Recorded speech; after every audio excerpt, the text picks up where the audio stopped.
that process like of seeing a new center and kind of trying to fill his butt? Really, that's all it is, Even though that hurts going down, you can't spit it out. You have to swallow it. That's the truth. On the second deep ball to Isaiah, it looked like when he was motioning, you kind of said something to him. Did you change his route at that moment?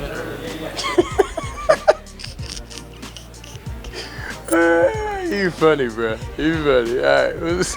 Why were you with me? I had to use the restroom. I just didn't want to run in.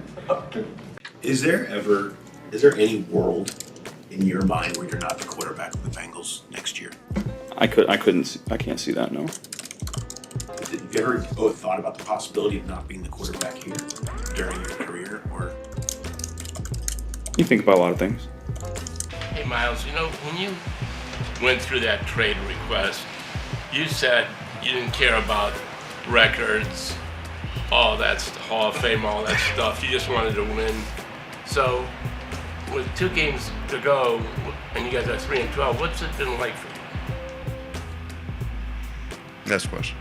I mean, that was one that we put in, and we ran in practice on Thursday, and it almost looked identical to that. I thought Caleb threw a dime in practice, and DJ came down with it, and we're hopeful that it may or may not be there, but we timed that one up right. DJ ran a great route, and Caleb threw him a great ball. This is our job. We're blessed. You know how hard we've worked and the sacrifices we've got to even get to this league, to get to this 10 years in for myself, to be healthy, to I said it to the team in the, I think it was Friday when we're breaking down, or Saturday, whenever. It's like, this game has given us so much. How could you cheat it? I think Osa said it best, when he just broke down the team right there after the game. What happened with the finger, and what was that whole episode like for you?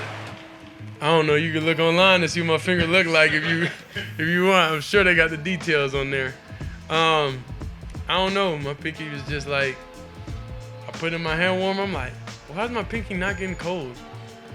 Why is it not getting warm? Then, I threw Quinshawn a little route down there. Then it kind of was a little high.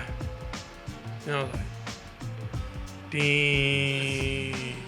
Thank God, man. It was a tough time last year. I was only 24 years old, contemplating retirement, especially with the head injuries, but I prayed about it. My close fam was around me.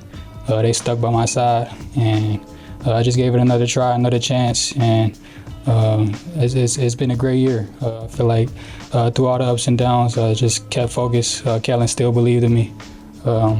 And all I could do is thank God in this situation. How many what? How many sideline passes I bug you for? 20.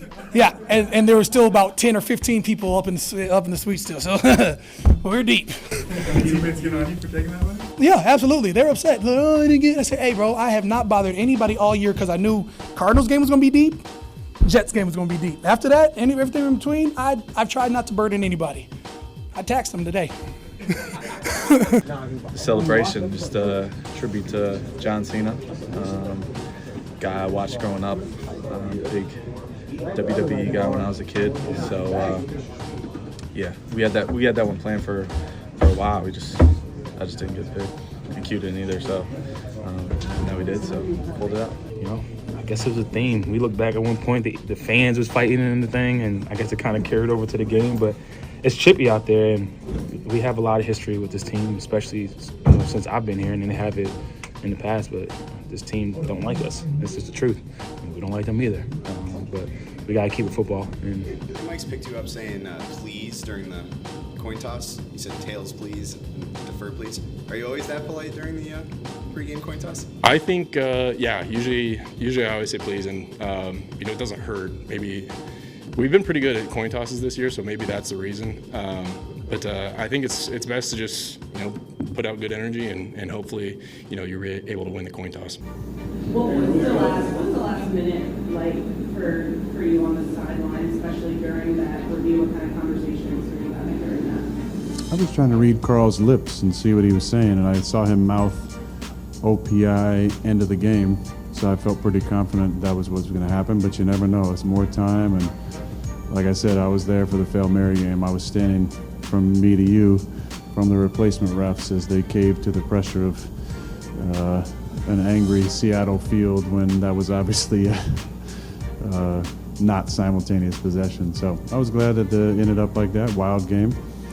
Glad we're on top.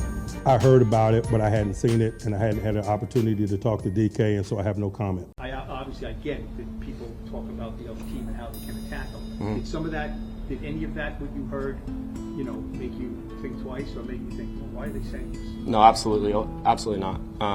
Kirby Smart said the exact same thing every time that he played against me. So did Nick Saban. So did every coach that I played in college. So this isn't like a new thing that's been brought up in my career.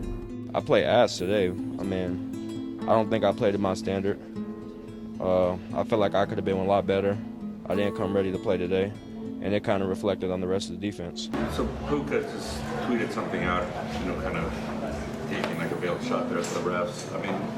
What are you talking about? You just put something out on Twitter a couple minutes ago. Yeah, so what are you asking me right now? Are you okay I can't with that answer questions about something that I'm not aware of.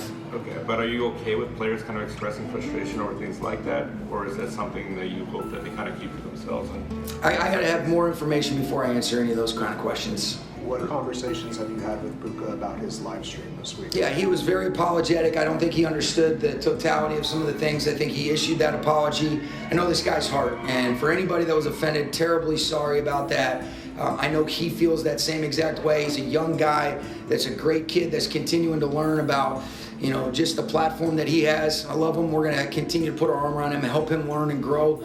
But we never want to do things that ever offend anybody, and I know he feels that same. Do you want to see this rebuild through? I would love to. I would love it. It's going to be challenging. It's a taxing challenge for us. But I really like this place and I like this team and I love working with Johnny and it's just mapping it out and putting it together and making sure that we bring people in that can really help us and challenge and compete with the guys that we have and just let that whole process take shape.